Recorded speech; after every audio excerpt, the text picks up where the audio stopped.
Primeiro dia, o mundo e o espírito de gozação de vida. Meus filhinhos, dizia o apóstolo São João, não ameis o mundo, nem as coisas do mundo, porque tudo o que há no mundo é concupiscência da carne, concupiscência dos olhos e soberba da vida.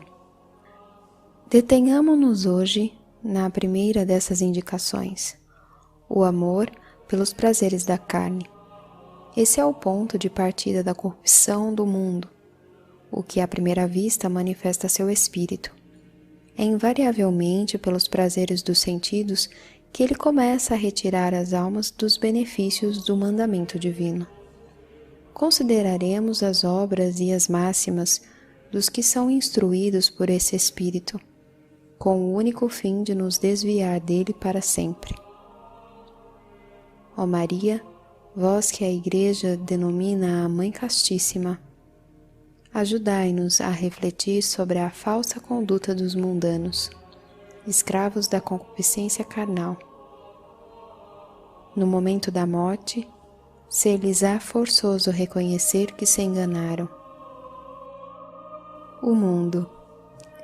Suas obras consistem em não buscar senão os prazeres dos sentidos, diz Padre Montfort. Eles amam regalar-se, afastam de si tudo o que pode mortificar ou incomodar o corpo. Não pensam ordinariamente senão em beber, comer, jogar, rir, se divertir e passar agradavelmente o tempo. Essa busca do bem-estar e das satisfações sensuais leva-os, então, a todos os exageros da preguiça e da intemperança, para arrastá-los finalmente por um pendor fatal, até as fruições grosseiras que não se podem sequer nomear na Assembleia dos Santos. O mundo não tem dificuldade em agarrar as almas levianas por essa isca do prazer dos sentidos. Vindos de uma carne de pecado, diz o Papa São Gregório, carregamos em nós mesmos as armas com as quais nosso inimigo nos combate. Desde a decadência da nossa natureza, a carne cobiça incessantemente contra o espírito. Uma lei imperiosa de rebelião se faz sentir em nossos membros, e as solicitações do corpo oprimem a alma com tamanha tirania que ouvimos até mesmo os santos reclamarem gemendo, segundo o apóstolo. Quem nos livrará desse corpo mortal, cujo peso irrita nossa vontade e nos arrasta, como contra nosso desejo na direção do mal? Quem nos libertará de sua tirania? A graça do nosso divino Salvador opera nas almas justas o prelúdio dessa libertação, mas importa-lhes lutar até o livramento completo, e essa luta íntima, que se transforma em vitória, se torna distinção para a coroa eterna. O mundo, ao contrário, inimigo da graça do Cristo, rejeita essa luta.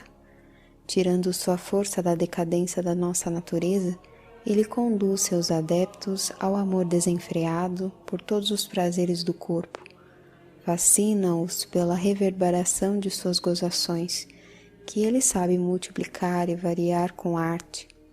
Romances, espetáculos, cinemas, modas corruptas, festins opulentos, danças sem pudor, perfumes anestesiantes, invenções refinadas, tudo lhe serve de alimento.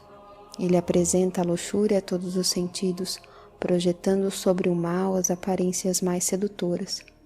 Sob o encanto dessas aparências, não quer senão gozar, gozar de tudo, gozar sempre, é a magia do mundo. As almas, carregadas com ele nesse turbilhão do prazer, apegam-se ao corpo e a todas as suas exigências. Longe de se libertarem dele, mergulham mais nesse estado de servidão no qual o pecado nos estabelece desde nosso nascimento. Elas se entregam a todas as baixezas, a todos os excessos, a todas as desordens, e assim se constituem escravas dos hábitos vergonhosos que essas desordens engendram.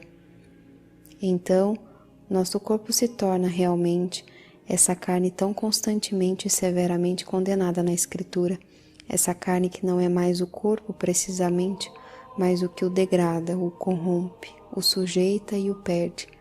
Essa carne que é a inimiga armada do Espírito e a contradição viva da graça. Essa carne que é em nós o anjo de Satanás, dando-nos essas bofetadas que amamos, ainda que desonrem essa carne que é como que nosso anticristo pessoal e íntimo, o antagonista declarado de Deus e de seus direitos. Essa carne, enfim, que é a razão mais clara para a reprovação, segundo está escrito: a carne e o sangue não podem possuir o reino de Deus. Examinemos nossa consciência sobre esse ponto, pois importa desvencilhar nossa vida cristã de toda aliança com o mundo e a carne. Se não há lama em nossos corações, será que não há poeira? São Leão Magno nos afirma que, mesmo para os corações religiosos, é como que necessário estar sujo pela poeira do mundo. E que dizer então daqueles que têm complacências culposas pelo século ou por tudo que agrada a cobiça carnal? O que pensar das almas que lançam na lama a coroa do seu batismo e a de sua confirmação, para não dizer das outras? Há em cada um de nós uma secreta disposição para os prazeres da carne. Se cedemos e nos entregamos aos seus atrativos, ultrapassamos facilmente os justos limites. Todos os prazeres dos sentidos, diz Bossuet, estimulam uns aos outros. A alma que experimenta um remonta facilmente à fonte que produz todos. Assim, os mais inocentes, se não estamos permanentemente atentos, preparam os mais culposos. Os menores fazem sentir a alegria que provaríamos nos maiores. É por isso que toda a alma púdica foge do ócio, das afeições que amolecem o coração, de tudo que agrada os sentidos, dos alimentos deliciosos. Tudo isso não é senão o alimento da concupiscência da carne, que São João nos proíbe, e alimenta o seu fogo. Ó Maria, desapegai nosso coração e mantende-o desapegado de todo amor pelos prazeres culposos. A austeridade da vida cristã, sustentada por vossa graça, exige de nós esse desapego, com a santa temperança, no uso dos prazeres permitidos, com os quais desejais guarnecer nosso percurso de exílio. Não permitais que esses prazeres nos tomem e nos cativem. Fazei-nos viver mais alto do que o nosso corpo e de que todos os deleites que o afligem. Fixai nosso coração no amor do coração do vosso divino Filho. É somente a Ele que devemos a soberana preferência, e somente Ele deve permanecer como a regra invariável dos nossos outros amores. As máximas do mundo. Quanto às máximas daqueles sujeitados ao espírito do mundo, elas são fundamentalmente perniciosas. Estas vêm após as obras e pretendem ser a sua justificação.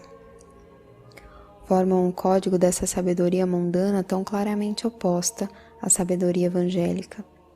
Por meio dela, sobretudo, o espírito do mundo penetra nas inteligências e as corrompe, de modo quase irremediável, pois elas tendem a nada menos do que fazer ignorar Deus, a graça, a vida futura, a destruir, consequentemente, todo o sobrenatural na alma dos batizados.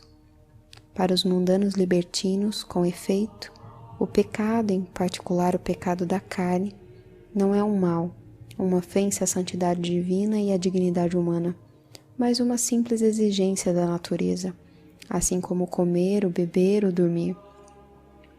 Não se contraria a natureza? Quem não ouviu essas teorias do mundo sobre esse ponto? Com que a ciência não pretende ele impô-las? E de que sarcasmos também não cobre os continentes e os castos, aqueles e aquelas que especialmente consagraram por profissão religiosa ao Cristo a nobre integridade de seu corpo. O mundo não acredita na virtude. Além disso, para esses mundanos, Jesus Cristo não é o grande inimigo, ele é antes o grande desconhecido e o grande desdenhado. Não querem declarar-lhe uma guerra aberta, preferem tratá-lo como se não existisse. Que ele nos deixe com nossos prazeres e amores livres, Não queremos conceder-lhe nenhum olhar, nem atenção, nem lembrança, assim dizem. E sob o manto dessa ignorância voluntária e culpada, sufocam toda a ideia do mandamento divino ou da proibição divina. Afirmam sua própria independência e nessa louca emancipação sentem-se mais à vontade para saciar paixões vergonhosas. São tais consciências falseadas que mostram então essas máximas e outras semelhantes. Os jovens são como são. É preciso respeitar a liberdade de cada um. É preciso ser de seu século e viver como todo mundo. Afinal, nossos prazeres não fazem mal a ninguém. Máximas às quais dão força de lei tantas covardes complacências da parte dos bons. Por fim, para esses mundanos libertinos, somente a vida presente importa e não temos outro destino. A preocupação com o outro mundo não passa por seu espírito. Diz o livro da sabedoria: disseram, pois, no desvairamento dos pensamentos, o tempo da nossa vida é curto e cheio de tédio, e não há nenhum bem a esperar depois da morte. E também não se conhece ninguém que tenha voltado dos infernos, porque do nada somos nascidos e depois dessa vida seremos como que se nunca tivéssemos sido. E o nosso nome com o tempo ficará sepultado no esquecimento e ninguém se lembrará das nossas obras. Vinde, pois, e gozemos dos bens presentes e apressemo-nos a usar das criaturas como na mocidade. Enchamo-nos de vinho precioso e de perfumes e não deixemos passar a flor da primavera. Coroemo-nos de rosas antes que murchem. Deixemos em toda parte sinais de alegria, porque esta é a parte que nos toca. E essa é a nossa sorte. Essas são as máximas dos voluptuosos descritas no livro da sabedoria há 2000 anos. Os mundanos de hoje se resumem na frase corrente: é preciso viver a vida. Isto é preciso tirar da existência a maior soma possível de gozações, depois do que a morte nos lança no nada. Enganaram-se, acrescenta o autor sagrado, porque a sua malícia o cegou. Deus criou o homem imortal. E o divino mestre pronunciou esta outra palavra: o que ama a sua vida, perdê-la-á. Quando esse pernicioso espírito do mundo governa uma alma, toda conversão parece impossível, pois a fé é expulsa de seus últimos refúgios. Se não houvesse nessa alma senão obras de pecado, a graça divina poderia ainda triunfar nela, pois o sangue de Cristo apaga as faltas, mas não há espaço para o arrependimento, visto que o pecado não é mais a ofensa a Deus e toda a crença no dogma da vida futura desapareceu. O mundano sofre então essa escravidão do espírito, que é a mais terrível. Vive sob a tirania do erro e da mentira, e nessa servidão não tem mais gosto senão pelas coisas da carne. Assim diz Santo Agostinho: o homem que devia ser espiritual, mesmo na carne, tornou-se carnal, mesmo no espírito. E essa degradação o assemelha a esses povos selvagens, ou mesmo civilizados, dos quais fala Rousseau, que não tem mais espírito senão para o corpo, e em quem o que há de mais puro é o respirar. Como importa, pois, odiar o mundo, segundo o preceito de São João, visto que ele está a tal ponto submerso pela concupiscência da carne? Tenhamos horror, sobretudo, às suas máximas. Elas corrompem o coração, cegando o espírito. Quanto aos prazeres que ele propõe com tanto artifício, despojemo-los de sua sedutora aparência, e eles se mostrarão em sua realidade curtos, vazios e não apaziguadores. Não recusei aos meus olhos coisa alguma de tudo o que eles desejaram, escrevia Salomão, nem proibi ao meu coração que gozasse de todo prazer. Depois vi em tudo vaidade e aflição de espírito. Desgosto, apetite, mais desgosto, depois renovação do ardor. É o círculo vicioso onde giram todos os prazeres dos sentidos. Estejamos atentos, vigiemos para não abrir ao demônio tentador a porta dos nossos sentidos. Pois se o mundo começa sua obra de sedução, pela apresentação dos prazeres sensuais, ele só faz seguir nisto a invariável tática daquele que nosso Senhor denomina seu príncipe. No paraíso terrestre, onde reinava a abundância, como no deserto de Jericó, onde graçava a extrema escassez, Satanás se dirige primeiramente à carne, comer o fruto proibido, transformar as pedras em pão. E se ele agiu assim com seres no estado de inocência e diante do próprio Cristo, quanto mais continua a fazê-lo conosco, que vivemos num estado de decadência. Adão e Eva caíram por ter escutado o tentador. Jesus o rejeitou com uma palavra da Escritura inspirada.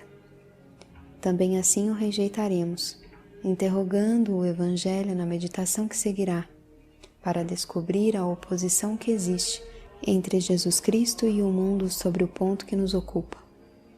Peçamos à Virgem Puríssima que nos ajude a escutar e a seguir os ensinamentos de seu Filho, a sabedoria encarnada. Glória ao Pai, ao Filho e ao Espírito Santo, como era no princípio, agora e sempre. Amém.